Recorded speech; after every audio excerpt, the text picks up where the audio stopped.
اللہ من الشیطان الرجیم بسم اللہ الرحمن الرحیم رب اشرح لی صدری ویسر لی امری واحلل عقدۃ من لسانی یفقہوا قولی۔ آج ہم سورہ بقرہ جو قرآن پاک کی دوسری سورت ہے اس کی آیت نمبر 104 کا مطالعہ کریں گے۔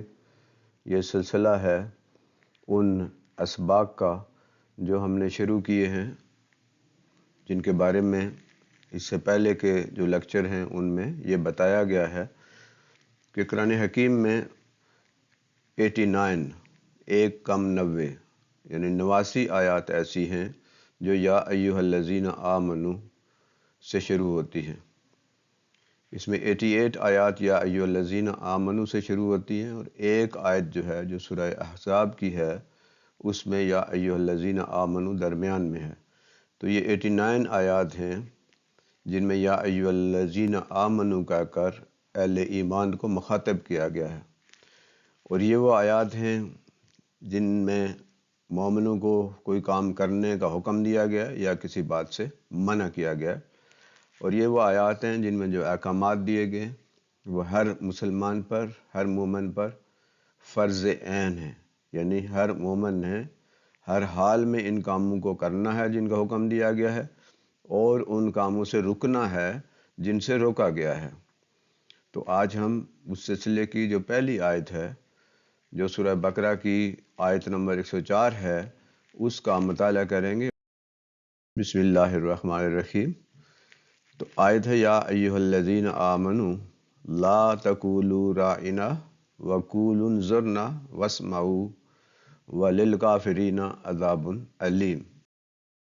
یا ایھا الذین آمنوا، ہے ایمان والو، لا تقولوا راعنا، راعنا مت کہا کرو، راعنا مت کہو، بلکہ کیا کہو، وقولوا انظرنا، بلکہ کہو انظرنا، واسمعوا، اور سنو، توجہ دو، وللکافرین، اور کفار کے لیے، کافروں کے لیے، عذاب علیم، سخت ترین عذاب ہے لوگو جو ایمان لائے ہو، راعنا نہ کہا کرو بلکہ انظرنا کہا کرو، اور توجہ سے بات سنو، اور کافروں کے لیے سخت عذاب ہے، عذاب علیم ہے۔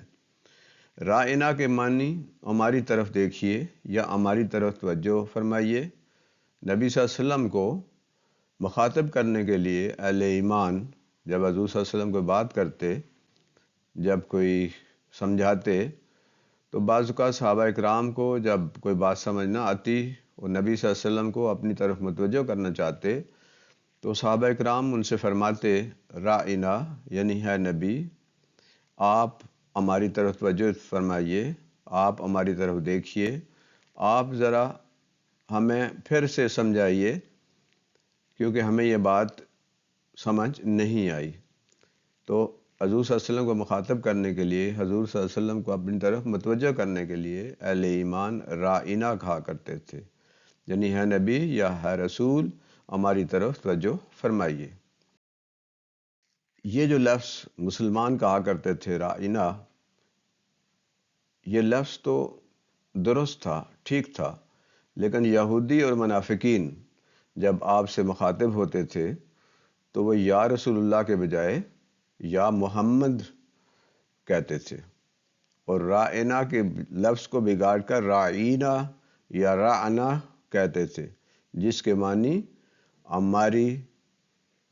ہمارے گڈریے یا بیوقوف کے ہیں، یعنی نبی صلی اللہ علیہ وسلم کی توہین کرتے تھے۔ وہ بظاہر جو لفظ بولتے تھے، یعنی ہماری طرف توجہ دیجئے، ہماری طرف متوجہ ہو جائیے، ہمیں سمجھائیے، لیکن وہ لفظ کو بگاڑتے تھے اور وہ لفظ اس طرح ادا کرتے تھے کہ جس کے معنی الٹ ہو جاتے تھے، جس کے معنی غلط ہو جاتے تھے، اور جس کے معنی ہوتے تھے ہمارے گڈریے، یعنی ہماری بھیڑوں کو کی دیکھ بھال کرنے والے، یا بیوقوف کو بھی راعنا کہتے ہیں۔ تو اب آپ توجہ دیجئے کہ یہ جو منافقین تھے، یہ اس لفظ کو جو مسلمان کہا کرتے تھے راعنا، اس کو بگاڑ کر استعمال کرتے تھے۔ ان منافقوں اور یہودیوں کا یہ حب سے باطن تھا، ان کی باطنی گندگی تھی، اور یہ باطنی گندگی جو ان کے اندر بھری ہوئی تھی اور جو اسلام کے اور نبی صلی اللہ علیہ وسلم کے خلاف ان کے دل میں بغض تھا، اللہ کے علم پہ تو تھا یہ. تو اللہ نے اپنے نبی صلی اللہ علیہ وسلم کو اس سے بچنے کے لیے کہ یہ کفار جو ہیں، یہ جو یہودی ہیں، یہ جو منافقین ہیں، یہ جو اس طریقے سے میرے محبوب نبی کی بے عزتی کرتے ہیں اور ان کی توقیر کرتے ہیں اور ان کی بے توقیری کرتے ہیں، تو اللہ نے ان کی عزت اور توقیر کو قائم رکھنے کے لیے وحی کے ذریعے یہ ہدایت دی کہ آپ مومنوں کو سمجھا دیجئے کہ وہ رائنا نہ کہا کریں، بلکہ رائنا کے بجائے انظر نہ کہا کریں، جس کے معنی ہماری طرف نظر کیجئے، ہمارے لیے توقف کیجئے، ہمارا تھوڑا انتظار کیجئے، ہمیں ذرا رک جائیے تاکہ ہم بات اچھی طرح سمجھ جائیں. تو نبی صلی اللہ علیہ وسلم کو جو اہل ایمان ہیں وہ تو کہا کرتے تھے، ٹھیک لفظ کہا کرتے تھے اور اس کے کوئی غلط معنی نہیں ہوتے تھے، لیکن اس کے باوجود مومنوں سے کہا گیا ہے کہ اگر وہ نبی صلی اللہ علیہ وسلم کی توجہ حاصل کرنا چاہتے ہیں، ان سے کوئی بات یا نکتہ دوبارہ سمجھنا چاہتے ہیں، تو یا ان سے کچھ کہنا چاہتے ہیں، تو اس کے لیے رائنا کے بجائے انظر نہ کہا کریں، لیکن ساتھ ہی یہ ہدایت بھی دے دی کہ نبی کی محفل میں پوری توجہ اور دل جمعی سے شریک ہوا کریں اور آپ کی باتوں، ہدایات اور احکامات کو پوری توجہ سے سنا کریں، تاکہ پہلی بار ہی بات سمجھ آ جائے اور دوبارہ پوچھنے کی نوبت نہ آئے. اس آیت پر اگر ہم غور کریں تو ہمیں تربیت کے بہت سارے جو اصول ہیں وہ ملتے ہیں. اب ہم ان اصولوں پر غور کرتے ہیں. جو پہلا اصول ہے، فرسٹ پرنسپل، پہلا اصول یہ ہے کہ الفاظ کو توڑ مروڑ کر استعمال نہیں کرنا چاہیے. جو بات کرنی ہو اہل ایمان کو یا جس کو بھی کرنی ہو، وہ صاف صاف الفاظ میں بات کرے. زبانی الفاظ سے اجتناب کرنا چاہیے. زبانی باتوں کے بجائے واضح اور صاف بات کیا کرو. کسی کا مذاق اڑانے کے لیے الفاظ کو بعض اوقات بگاڑ دیتے ہیں، الفاظ کو الٹ پھیر کر دیتے ہیں. عام طور پر طعنہ زنی کے لیے، تمسخر اڑانے کے لیے یا کسی کی توہین کرنے کے لیے کچھ ایسے الفاظ بولے جاتے ہیں یا لہجے میں اس طرح کا بدلاؤ کر لیا جاتا ہے کہ جس سے وہ لفظ، اس کے معنی غلط ہو جاتے ہیں اور وہ معنی الٹ ہو جاتے ہیں. تو یہ زبانی الفاظ استعمال کرنا جو ہے یہ کہ انتہائی کبھی حرکت ہے، انتہائی غلط حرکت ہے. اللہ تعالیٰ اس گھٹیا حرکت کی اجازت نہیں دیتے، اس لیے ایسے الفاظ کے استعمال کی ممانعت کی گئی ہے کہ ایسے الفاظ مت استعمال کیا کرو جس کے دو معنی ہوں، جس سے کسی کی بے عزتی کا، کسی کی بے توقیری کا عنصر یا پہلو نکلتا ہو. تو اسلام چونکہ ایک دین ہے، ایک ضابطہ حیات ہے اور ایک مکمل دین ہے اور ایک عظیم دین ہے جس میں اعلیٰ اخلاق اور اقدار کی بہت اہمیت ہے. اللہ کے رسول مکارم اخلاق کے اعلیٰ ترین مقام پر فائز ہیں. آپ صلی اللہ علیہ وسلم نے فرمایا مجھے اعلیٰ اخلاق کی تکمیل کے لیے بھیجا گیا ہے، اور فرمایا میں حسن اخلاق کی تکمیل کے لیے بھیجا گیا ہوں. اسلام اس بات کی قطعاً اجازت نہیں دیتا کہ ایسی حرکت کی جائے، ایسی بات کی جائے، ایسا رویہ اپنایا جائے جو اخلاق سے گرا ہوا ہو. اہل ایمان پر لازم ہے کہ وہ ان زبانی اور توہین آمیز الفاظ یا گھٹیا الفاظ کا استعمال بالکل نہ کریں. ہمیں ایسے الفاظ نہیں استعمال کرنے چاہیے جس سے دوسروں کی بے توقیری ہوتی ہو، جس سے دوسروں کا مذاق اڑایا جا رہا ہو، جس سے دوسروں کا جو ہے وہ ٹھٹھا کیا جا رہا ہو. تو مومنوں کو ایسے الفاظ استعمال کرنے سے منع کر دیا گیا ہے. یہ بہت زیادہ غلط بات ہے. سورۃ الحجرات میں بھی اسی بات کی تلقین کی گئی ہے کہ دوسروں کے نام بگاڑنا، دوسروں کے غلط ان پہ الزام لگانا، ان کے بارے میں غلط گمان کرنا، ان تمام چیزوں سے منع کیا گیا ہے. تو پہلا اصول کیا ہے کہ ہم نے کوئی ایسا لفظ، کوئی ایسی بات، کوئی ایسی حرکت نہیں کرنی جس سے دوسروں کی توہین ہو، دوسروں کی بےعزتی ہو، دوسروں کا تمسخر اڑایا جا رہا ہو۔ دوسرا اصول یہ ہے کہ ان زبانی الفاظ کے استعمال سے صرف منع نہیں کیا گیا۔ دیکھیں عام طور پہ ہم ایک غلط بات سے منع کر دیتے ہیں کہ یہ بات غلط ہے، ایسا مت کرو۔ یہاں صرف منع نہیں کیا گیا بلکہ اس کے متبادل الفاظ بھی دے دیے گئے، اس کے بدلے میں ایک اور لفظ دے دیا گیا ہے۔ اچھا اگر تم نے مجبوراً کہنا ہی ہے تو پھر رائنا کے بجائے انظر نہ کہا کرو۔ یعنی رائنا کیوں نہ کہو؟ کیونکہ اس سے دشمن، یہودی، منافقین غلط فائدہ اٹھاتے ہیں۔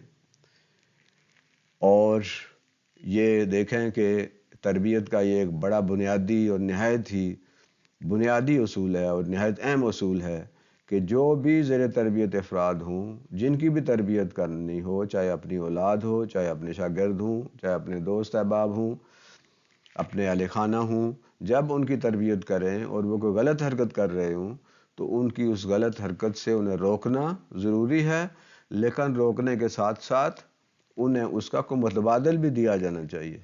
بچے ہیں کوئی غلط کام کر رہے ہیں تو آپ ان کو روکتے ہیں کہ بھئی یہ کام نہ کرو، تو اس کے بدلے میں آپ ان کو کوئی دوسرا کام کرنے کے لیے کہیں جو صحیح ہو، جائز ہو۔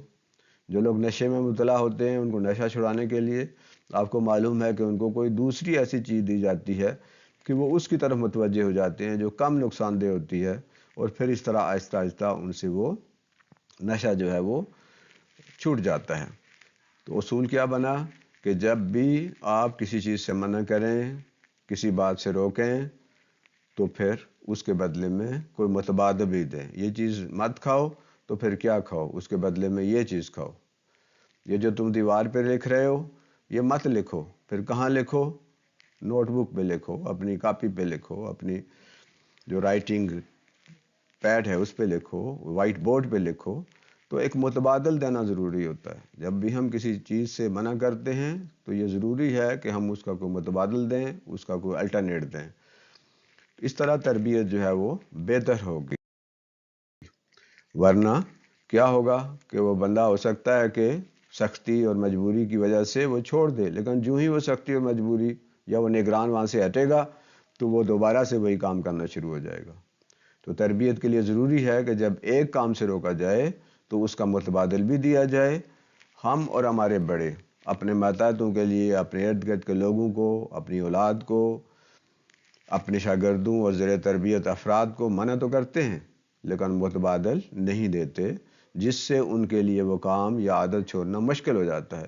جب ایک کام سے منع کیا جائے اور اس سے روکا جائے تو قدرتی طور پر سوال یہ پیدا ہوتا ہے کہ اگر یہ نہ کروں تو پھر میں کیا کروں؟ ماہرین نفسیات اس بات پر اتفاق کرتے ہیں کہ جب ایک بات یا عمل سے روکا جاتا ہے تو انسان کے دل و دماغ میں ایک خلا پیدا ہو جاتا ہے، ایک خواہش پیدا ہو جاتی ہے، ایک ویکیوم پیدا ہو جاتا ہے، اور وہ ویکیوم، وہ خلا جو ہے وہ خلا نہیں رہ سکتا، ویکیوم باقی نہیں رہ سکتا، اس میں پر ہونا ہوتا ہے۔ اس خلا کو پر ہونا ہوتا ہے، اگر صحیح سے اگر ہم اسے پر نہیں کریں گے تو وہ غلط سے پر ہو جائے گا، ایک غلط کام چھوڑ کے دوسرا غلط کام شروع ہو جائے گا، تو اس سے اس غلط کام جو ہے اس کی تصحیح نہیں ہوگی، وہ انسان ٹھیک نہیں ہوگا، اس کی تربیت درست نہیں ہوگی۔ تو اصول کیا ہے کہ جب بھی آپ کسی بات سے منع کریں، ہم کسی کو کسی بات سے منع کریں تو اس کا کوئی نہ کوئی متبادل ضرور دیں۔ تو اگر متبادل نہیں دیں گے تو وہ عادت، وہ غلط بات جو ہے وہ چھوٹ جائے گی۔ تو مومنوں کو یہ کہا گیا کہ رائنا مت کہا کرو، تو پھر رائنا نہ کہا کرو تو حضور اگر آپ سے ہم نے بات کرنی ہو، آپ سے توجہ حاصل کرنی ہو، آپ سے کچھ پوچھنا ہو، آپ کو دوبارہ سے اگر ہم کوئی سوال کرنا چاہیں اور آپ کو روکنا ہو اور آپ سے وضاحت چاہنی ہو تاکہ آپ ہمیں زیادہ بہتر طریقے سے سمجھا سکیں، تو پھر ہمیں کیا کرنا چاہیے؟ تو اس کے لیے پھر اللہ نے ایک نیا لفظ دے دیا، اور وہ لفظ ہے انظرنا، کہ رائنا مت کہا کرو بلکہ انظرنا کہا کرو۔ اس بنیادی اور نہایت ہی اہم اصول کو مد نظر رکھتے ہوئے اس آیت میں دیکھیں کہ رائنا کا متبادل دے دیا گیا ہے، متبادل دیا جانا چاہیے تاکہ خلا پیدا نہ ہو۔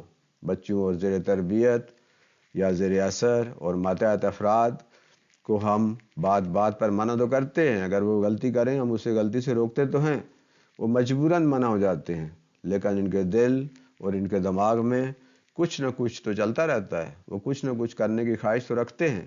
اس لیے جب انہیں صحیح متبادل نہیں دیا جاتا تو غلط متبادل وہ اختیار کر لیتے ہیں۔ جب ہم بچے سے کہتے ہیں کہ کھیلو مت، تو اس کے ذہن میں یہ خیال پیدا ہوتا ہے کہ کھیلے نہیں تو پھر کیا کریں۔ جب ہم کسی کو ایک کام سے روکتے ہیں تو لازماً یہ خیال پیدا ہوتا ہے کہ اس کے بجائے ہم کیا کریں، کچھ نہ کچھ تو کرنا ہے۔ اگر منع کیا جاتا ہے کہ یہ لفظ نہ بولو، یہ بات اس طرح نہ کرو، تو خیال پیدا ہوتا ہے کہ پھر کون سا لفظ بولوں، کیا بات کروں، اگر یہ بات نہ کروں تو پھر کون سی بات کروں۔ اس لیے آیت میں اس آیت سے ہمیں یہ سبق ملتا ہے کہ اگر ایک کام سے منع کریں تو اس کا اسی جیسا نعم البدل یا متبادل بھی دیا جانا چاہیے، جو درست بھی ہو، جائز بھی ہو۔ جیسا کہ رائنا کہنے سے روکا گیا ہے تو اس کا متبادل انظرنا دے دیا گیا ہے۔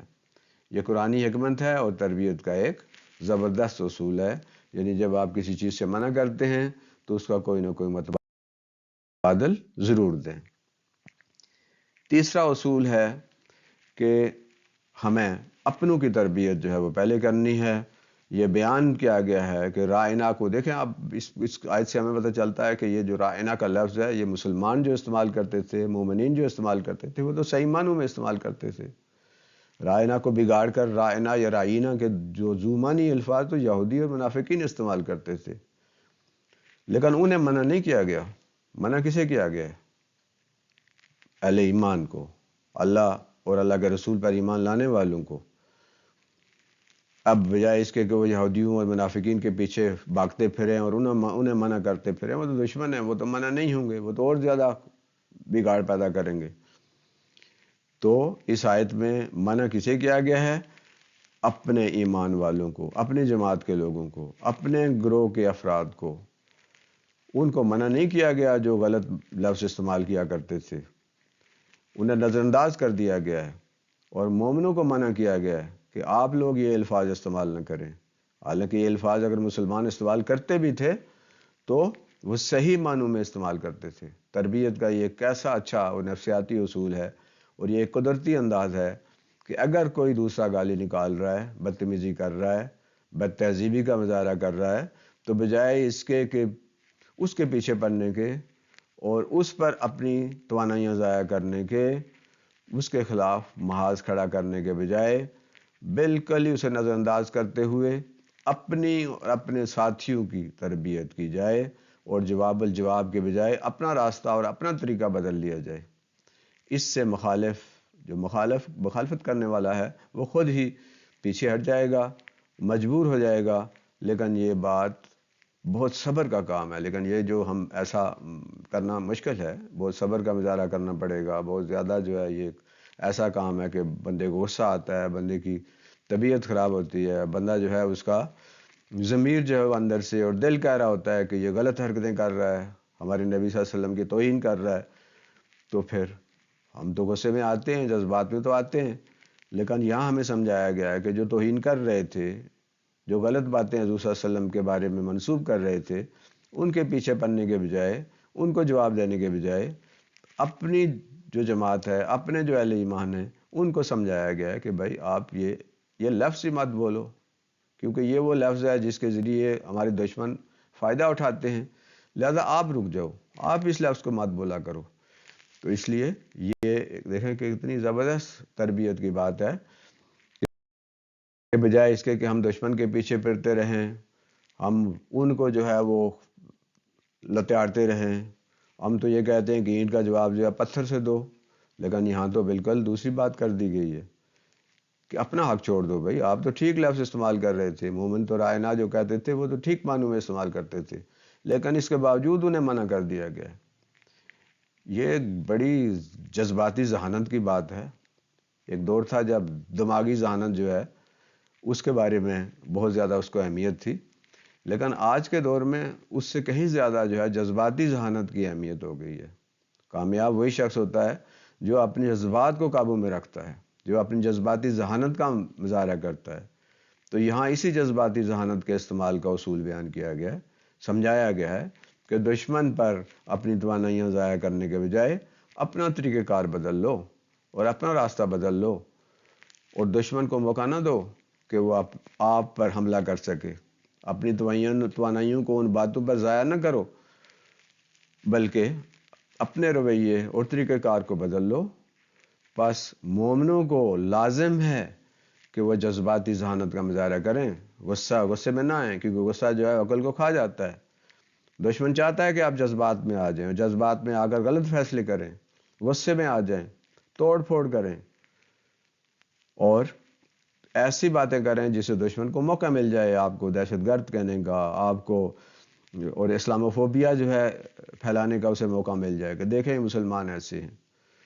تو جذباتی ذہانت کا مظاہرہ کرنا ہے، اینٹ کا جواب پتھر سے دینے کے بجائے جذباتی ذہانت کا مظاہرہ کرتے ہوئے اپنے اخلاق سے، اپنے کردار سے، اپنے نبی صلی اللہ علیہ وسلم سے محبت میں مزید اضافہ کر کے، حضور صلی اللہ علیہ وسلم کی سیرت کو پھیلا کر ہم اس کا جواب جو ہے وہ دے سکتے ہیں۔ تو یہ دشمن ہمیشہ سے یہ کوشش کرے گا کہ وہ ایسی حرکتیں کرے جس سے کہ مسلمانوں کے جذبات بھڑکیں۔ تو ہم نے جذبات میں نہیں آنا، بلکہ صبر کا مظاہرہ کرنا ہے اور اپنے لوگوں کی اصلاح کرنی ہے۔ بھائی تم ٹھیک ہو جاؤ، تم ایک اچھے اور بہترین مومن جو ہے بن جاؤ۔ تو آپ دیکھیں کہ یہ کتنا زبردست جو ہے وہ یہ اصول ہے کہ اپنی توانائیاں اور اپنا زور اور اپنی قوتیں جو ہیں دشمن پہ ضائع کرنے کے بجائے اپنے افراد کی تربیت کرو، ان کو مزید پختہ کرو، بنیان مرصوص بنا دو، ان کو سیسا پلائی ہوئی دیوار بنا دو تاکہ دشمن اس سے ٹکرائے تو اپنا ہی سر اس کا پھٹ جائے۔ چوتھا اصول یہ ہے کہ فساد سے بچنے کے لیے، جھگڑے سے بچنے کے لیے اپنے حق سے پیچھے ہٹ جاؤ۔ یہ جو الفاظ، محاورات اور باتیں خواہ وہ کتنی ہی درست کیوں نہ ہوں، اگر ان کی وجہ سے غلط فہمیاں پیدا ہو رہی ہوں، ان کا غلط استعمال ہو رہا ہو اور دشمن ان کی آڑ میں اسلام اور مسلمانوں کے خلاف کوئی واردات کر رہا ہو، تو صحیح بات اور درست عمل کو بھی چھوڑ دینا بہتر ہوتا ہے۔ ہاں، شرط یہ ہے کہ وہ فرض اور واجب نہ ہو۔ جو فرض اور واجبات ہیں ان کو نہیں چھوڑیں گے، جو اللہ اور اللہ کے رسول کے احکامات ہیں انہیں نہیں چھوڑیں گے، لیکن اگر کچھ چیزیں ایسی ہیں جو مباح کا درجہ رکھتی ہیں، جو کہ فرض اور واجب کے زمرے میں نہیں آتی، ان کو اس وجہ سے چھوڑا جا سکتا ہے کہ ان کی وجہ سے فساد پھیلتا ہے، ان کی وجہ سے جھگڑا بڑھتا ہے، ان کی وجہ سے جو ہے وہ دشمنوں کو راستہ ملتا ہے۔ تو ایسا دروازہ جو چوروں کے گھسنے کا راستہ بن رہا ہو، اس کو بند ہی کر دینا بہتر ہوتا ہے۔ ایسا حق جس سے فساد پھیلتا ہو اور دشمن اس سے کسی بھی طرح ہمارے خلاف استعمال کرنے کا موقع پاتا ہو، تو اس حق سے پیچھے ہٹ جانا ہی مفید ہوتا ہے، بہتر ہوتا ہے۔ اگر دو آدمی گالنگ گلوچ لڑائی جھگڑا کر رہے ہیں تو ہم اپنے ساتھی کو، اپنے بھائی کو، اپنے بچے کو، اپنے بیٹے کو، اپنے دوست کو منع کریں گے کہ بھائی آپ پیچھے ہٹ جاؤ، آپ جذبات پر قابو پاؤ اور برداشت کرو، آپ یہ کام چھوڑ دو تاکہ دوسروں کو موقع نہ ملے کہ وہ ہماری عزت اچھالتے پھریں۔ فساد اور جھگڑے کے راستے کو بند کرنے کے لیے بعض اوقات اپنے حق سے بھی دستبردار ہونا پڑتا ہے، اور یہی جو ہے وہ عقل کا تقاضا ہے، یہی جذباتی ذہانت کا تقاضا ہے۔ ہم اس کی مثال صلح حدیبیہ کے موقع پر دیکھتے ہیں، جب نبی صلی اللہ علیہ وسلم نے حق پر ہونے کے باوجود کفار کی شرائط پر صلح کی۔ عمرہ ادا کرنے کے لیے گئے تھے، عمرہ ان کا حق تھا، لیکن آپ نے وہ حق بھی حاصل نہیں کیا، عمرہ ادا کیے بغیر واپس آ گئے۔ یہاں تک کہ نبی صلی اللہ علیہ وسلم جب معاہدہ کر رہے تھے تو اس پہ جو مہر لگی تھی محمد رسول اللہ، اس پر بھی جو ہے وہ کفار کا جو نمائندہ تھا سہیل، انہوں نے اس پہ اعتراض کیا کہ ہم تو آپ کو نبی نہیں مانتے، آپ یہ لفظ جو ہے محمد رسول اللہ اس کو کاٹیں، محمد بن عبداللہ لکھیں، پھر ہم معاہدہ کریں گے۔ آپ دیکھیں وہ بنیاد جس پر پورا اسلام کھڑا تھا، صلح حدیبیہ کو کرنے کے لیے، معاہدہ کرنے کے لیے حضور صلی اللہ علیہ وسلم نے اپنے ہاتھ سے اس لفظ کو کاٹ دیا۔ اب اندازہ کیجئے نا کہ کتنی زیادہ بڑی جذباتی ذہانت کا مظاہرہ تھا، کیونکہ نبی صلی اللہ علیہ وسلم دیکھ رہے تھے کہ اس معاہدے کے نتیجے میں جو اہل مدینہ کو، اہل ایمان کو، نبی صلی اللہ علیہ وسلم کو جو امن اور سکون ملے گا، اس سے دعوت اسلام کتنی زیادہ پھیلے گی۔ آج ہم اپنی ان جذباتی غصے اور اس طرح کی باتوں سے ہم اسلاموفوبیا کا ایک پورا جو ہے نا وہ ہمارے خلاف ایک بن چکا ہوا ہے۔ آپ یورپ میں، امریکہ میں، دوسرے ملکوں میں جا کے اسلام کی اس طرح سے بات نہیں کر سکتے جس طرح کے پہلے کر سکتے تھے۔ تو دشمن تو چاہتا ہے کہ یہ اسلام پھیلے نہیں، یہ اسلام آگے نہ بڑھے۔ تو اگر ہم جذباتی ذہانت کا مظاہرہ کریں اور ہم نبی صلی اللہ علیہ وسلم جو ہے ان کی اس سنت پہ عمل کریں جو انہوں نے صلح حدیبیہ میں کی تھی، جس میں حضور صلی اللہ علیہ وسلم نے محمد رسول اللہ کا لفظ اپنے ہاتھ سے کاٹ کر پھر محمد بن عبداللہ لکھوایا تھا اور پھر معاہدہ کیا تھا، تو آپ اندازہ کیجئے کہ کتنا بڑا جو ہے یہ فیصلہ تھا۔ آج کے دور میں آپ کیا تصور کر سکتے ہیں؟ تو یہ ایک اصول ہے کہ اگر کوئی ایسی چیز کہ جس سے فساد پھیل رہا ہو، جس سے جھگڑا بڑھ رہا ہو، جس سے مسائل میں اضافہ ہو رہا ہو، اس سے ایسے حق سے جو فرض اور واجب نہ ہو، اس حق سے پیچھے ہٹ جانا چاہیے۔ اس سے آپ صلی اللہ علیہ وسلم کی آپ دیکھیں، جو ہم نے صلح حدیبیہ کی بات کی ہے، آپ صلی اللہ علیہ وسلم کی جذباتی ذہانت، حکمت اور دانائی اور دور اندیشی کا آپ اندازہ کیجئے۔ یہ بات عیاں ہوتی ہے اس معاہدے سے کہ وقتی فائدے کے بجائے مستقبل کے بڑے فائدے کو اولویت دینا ضروری ہوتا ہے۔ زیادہ اہم یہ ہے کہ ہم لمبے عرصے تک، طویل عرصے تک ہم کیسے ایک بات کی جو ہے اس کو تبلیغ کر سکیں، ہم اسلام کو کیسے پھیلا سکیں گے۔ تو اس کے لیے بہت زیادہ جو ہے جذباتی ذہانت کی ضرورت ہوتی ہے۔ وقتی طور پہ طیش میں آنا، غصے میں آ کر ہم ایک بڑے دروازے کو جو ہے وہ ایک بڑے راستے کو جو ہے بند کر دیتے ہیں۔ آپ صلی اللہ علیہ وسلم نے جس جذباتی ذہانت کا مظاہرہ اس صلح حدیبیہ میں کیا، یا جس کا مظاہرہ آپ نے طائف میں کیا، یا جس جذباتی ذہانت کا مظاہرہ آپ دیکھتے ہیں کہ فتح مکہ کے موقع پر کیا، کہ وہ جو حضور صلی اللہ علیہ وسلم کی جنہوں نے توہین کی تھی، جنہوں نے حضور صلی اللہ علیہ وسلم جو ہے ان کو گھر سے نکالا تھا، جنہوں نے صحابہ اکرام پر اتنے ظلم کیے تھے، آپ نے فتح مکہ کے موقع پر لا تثریب علیکم الیوم کہہ کر سب کو معاف کر دیا۔ تو یعنی آپ اپنا بنیادی حق جو ہے، جو آپ کا ذاتی حق ہوتا ہے، اگر وہ فرض اور واجب نہیں ہے اور اس سے کسی اسلام کے کسی بنیادی فرض یا واجب کی خلاف ورزی نہیں ہوتی، تو ایسے حق سے پیچھے ہٹ جائیں۔ اس اصول کو سامنے رکھتے ہوئے آپ دیکھیں مسلمانوں کے اندر جو بہت ساری ایسی باتیں ہیں جن کی وجہ سے مختلف فرقے بنے ہوئے ہیں، مختلف گروہ بنے ہوئے ہیں، ہم ان بنیادی چیزوں کو جن کی وجہ سے یہ جھگڑے ہوتے ہیں، جو فرض اور واجب نہیں ہیں، ان کو چھوڑ دیں، ان سے پیچھے ہٹ جائیں، ان حقوق سے دستبردار ہو جائیں، تو مسلمان جو ہیں ایک سیسہ پلائی ہوئی دیوار بن سکتے ہیں۔ یہ آیت ہمیں قرآنی حکمت کا عظیم درس دیتی ہے۔ بظاہر مسلمان رائنا کا لفظ تو درست استعمال کرتے تھے، لیکن انہیں اس سے منع کر دیا گیا، اس لیے کہ اس سے یہودیوں اور منافقین کو موقع مل رہا تھا کہ وہ اپنے گھٹیا پن کا مظاہرہ کریں۔ اس آیت کے ذریعے مومنوں کو یہ سکھایا گیا ہے کہ وہ مخالفین کو اپنے الفاظ اور اپنی حرکات کی غلط فائدہ اٹھانے کا موقع نہ دیں۔ دوسروں کو چور کہنے سے بہتر ہے کہ اپنی چیزوں کی حفاظت کریں، اس راستے کو بند کر دیں جس راستے سے چور گھر کے اندر داخل ہو سکتا ہے۔ تو یہ آیت ہمیں کتنے سنہری اصول جو ہے وہ دیتی ہے، کتنی زبردست باتیں ہمیں سکھاتی ہے۔ پانچواں اصول یہ ہے کہ مومنوں کو یہ سکھایا جا رہا ہے کہ جب نبی صلی اللہ علیہ وسلم آپ سے مخاطب ہوں، یا آج کے دور میں اگر کہیں قرآن کی تلاوت ہو رہی ہو، قرآن کی تفسیر بیان کی جا رہی ہو، نبی صلی اللہ علیہ وسلم کی سیرت بیان کی جا رہی ہو، حدیث بیان کی جا رہی ہو، یا کوئی صاحب علم بات کر رہا ہو، جمعہ کا خطبہ ہو رہا ہو، یا کوئی تقریر ہو رہی ہو، تو کیا کرنا چاہیے؟ ہمیں پوری توجہ سے سننا چاہیے۔ تو مومنوں کو یہ حکم دیا گیا کہ آپ نبی صلی اللہ علیہ وسلم کے بارے میں جو نبی صلی اللہ علیہ وسلم جو بات کر رہے ہیں وہ توجہ سے سنیں، غور سے سنیں، انعماق سے سنیں، دھیان دیں، پوری طرح توجہ دیں، ہمت انگوش ہو جائیں، تاکہ آپ کو دوبارہ پوچھنا ہی نہ پڑے۔ واسمعوا یعنی سنو، توجہ دو، غور کرو، تاکہ آپ کو دوبارہ پوچھنے کی نوبت ہی نہ آئے۔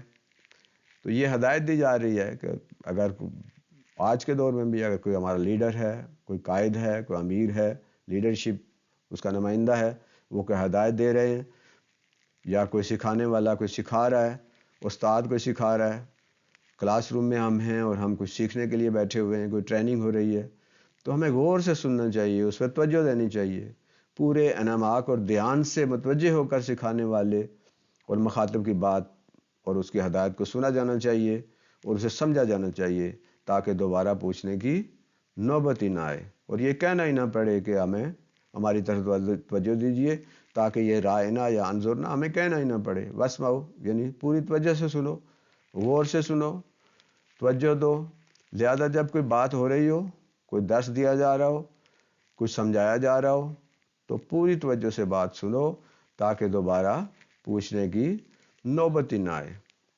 کوئی درس دیا جا رہا ہو، کچھ سمجھایا جا رہا ہو، تو پوری توجہ سے بات سنو تاکہ دوبارہ پوچھنا ہی نہ پڑے۔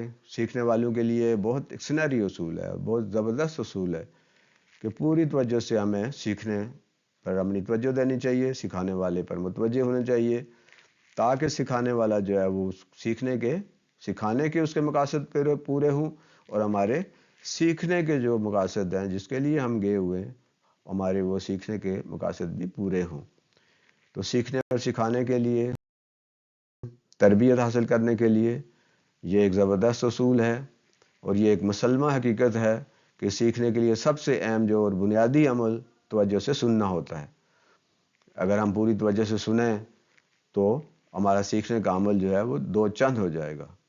اس آیت میں اس بنیادی اصول کی طرف اہل ایمان کی رہنمائی کی گئی ہے کہ سمجھانے والے اور سکھانے والے کی طرف پوری توجہ دو، پورے غور سے سنو اور ہمدان گوش ہو جاؤ، تاکہ کوئی بات اور کوئی تصور سمجھنے سے رہ نہ جائے اور دوبارہ پوچھنا ہی نہ پڑے، کیونکہ اس سے سیکھنے والے اور خود استاد کی توانائیاں جو ہیں اور اوقات کا ضیاع ہوتا ہے۔ اگر ہم توجہ سے نہیں سنیں گے، بار بار پوچھیں گے، تو سکھانے والا بھی ڈسٹرب ہوگا اور سیکھنے والا تو ہوگا ہی۔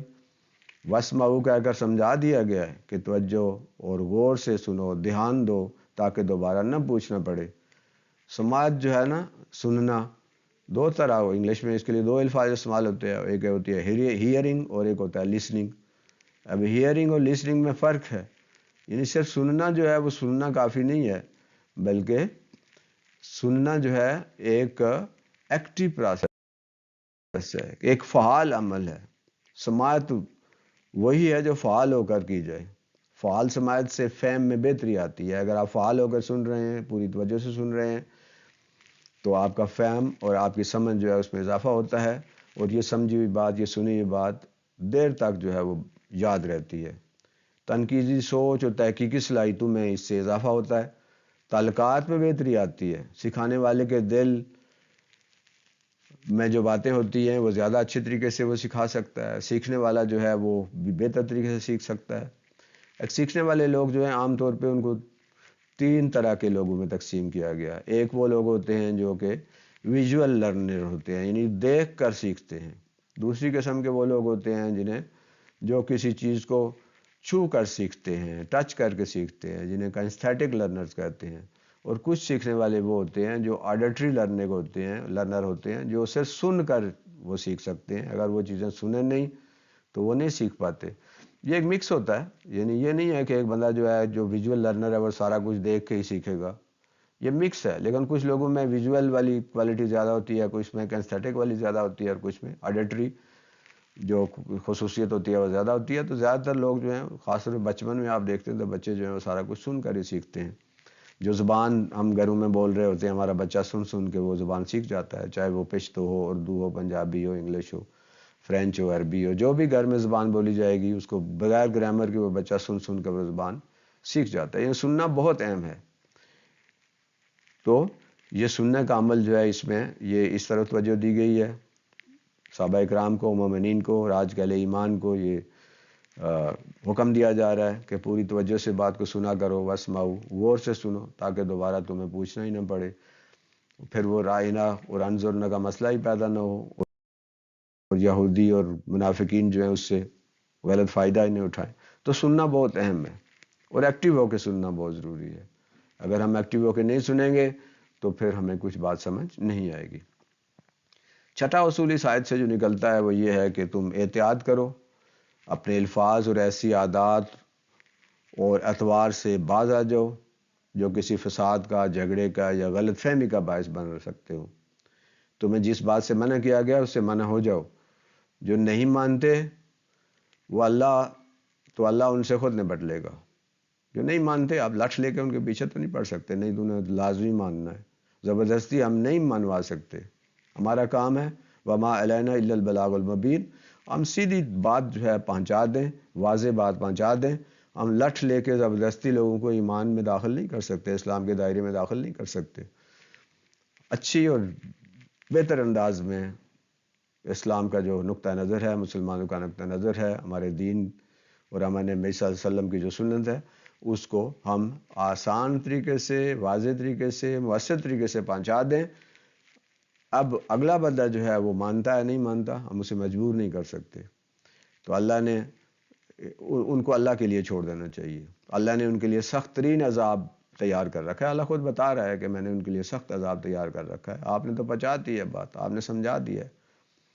ایسے جائز کام جو فرض اور واجب کے زمرے میں نہیں آتے اور جن سے جھگڑا اور فتنہ پھیلنے کا اندیشہ ہوتا ہے، یہ اور انہیں ہم چھوڑ دینا چاہیے. ہمیں اسے فساد نہیں پھیلانا چاہیے، کیونکہ اس سے فتنہ بڑھے گا اور فتنہ جو ہے اس کفر کو ایک راستہ بنائے گا. اور فتنہ جو ہے کفر سے بھی بڑھ کر ایک بڑا جو ہے وہ اس کو کہا گیا ہے.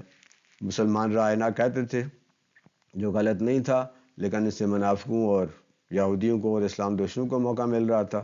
اس لیے اس لفظ کو کہ وہ بگاڑ کر استعمال کرتے تھے. اس لیے بجائے اس کے کہ ان کے پیچھے پڑنے کے، ان کو سمجھانے کے، ان سے دشمنیاں کرنے کے اور ان کی گردنیں اڑانے کے بجائے اہل ایمان کو سمجھایا گیا. ان کو اللہ پہ چھوڑ دیا ہے.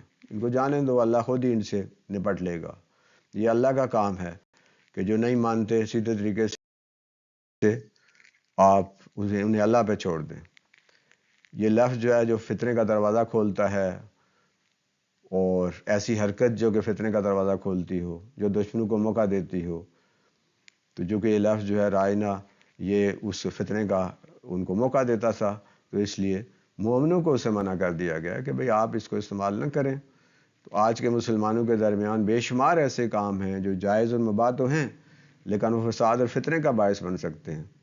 اگر انہیں ہم چھوڑ دیں تو مسلمانوں کے درمیان بہت سے اختلافات دور ہو سکتے ہیں اور مسلمان ایک سیسا پلائی ہوئی دیوار بن سکتے ہیں. تو اللہ جو ہے ویسے لوگوں سے، ایسے اہل ایمان سے محبت کرتا ہے جو سیسا پلائی ہوئی دیوار کی طرح ہوتے ہیں، بنیانی منصوص ہوتے ہیں وہ، جیسا کہ سورہ صف میں فرمایا گیا ہے.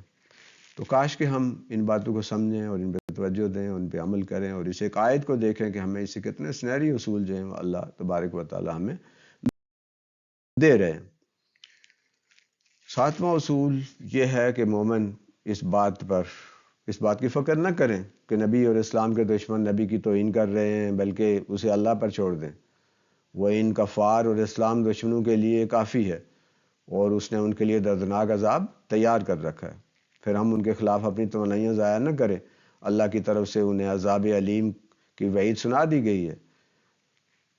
اس لیے اب اللہ پر چھوڑ دو اور انہیں اپنی پوری توجہ اور اپنی جو ہے وہ پوری توجہ دین پہ، اپنے لوگوں کی، اپنی جماعت کی، اہل ایمان کی تربیت پہ دو. اپنے نظام کو بہتر کرو، اپنی جو ہے وہ اصلاح کرو، اپنے آپ کو ایک ماڈل بناؤ.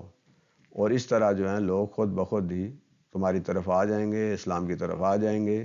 وہ جو نبی صلی اللہ علیہ وسلم کی توہین کرنے والے ہیں وہ ایک دن اسلام کے دائرے میں داخل ہو جائیں گے. مکہ میں کتنی حضور صلی اللہ علیہ وسلم کی توہین کی گئی ہے، لیکن وہ سارے کے سارے لوگ جو ہیں مسلمان ہو گئے. حضرت خالد بن ولید کو دیکھ لیں رضی اللہ تعالیٰ عنہ، کیسے جنگ بدر میں، جنگ احد میں انہوں نے اسلام کو جو ہے کتنا نقصان پہنچایا. لیکن جب وہ اسلام کے دائرے میں داخل ہوئے تو وہ کتنے بڑے جرنیل بن گئے، انہوں نے کتنی اسلام کی خدمت کی.